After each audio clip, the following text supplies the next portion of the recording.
New at 6, home gardeners face a lot of challenges with diseases and bugs infesting their plants.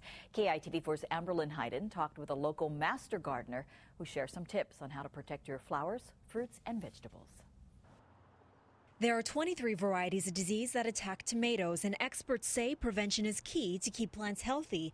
One tip is to water just the base and not the plant itself. So gardeners designed these watering containers made of 5-gallon buckets filled with potting soil and mulch to trap moisture in and still keep water from getting on the bark and leaves. So they're covering the soil so that any soil-borne diseases, those fungal spores and things like that, won't inoculate the plant. It's also important to keep different herbs around to attract good bugs that will help with pollination. If you have hibiscus, it's probably infested with gall mite. Mites lay eggs in the leaves, causing them to look crumpled and essentially robbing them of nutrients. Solutions include pruning the infected areas every few weeks, but never clip more than a third of the plant. And don't miss this step either. But the most important part is to make sure that none of that those trimmings or the leaves are left on the ground.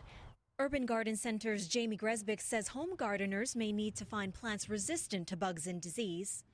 If the damage gets to be too much, then you take measures, like spraying or pulling out the plant and planting new plants. You can also try insecticide. That would be the other thing you'll need to find on the label is the word systemic.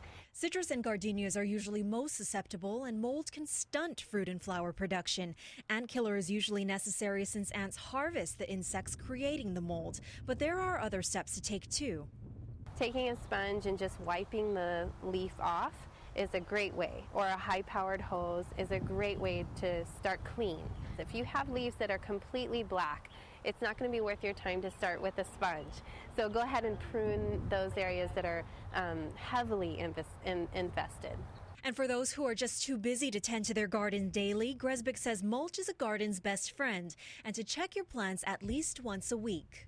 Amberlynn Hayden, KITV4 News.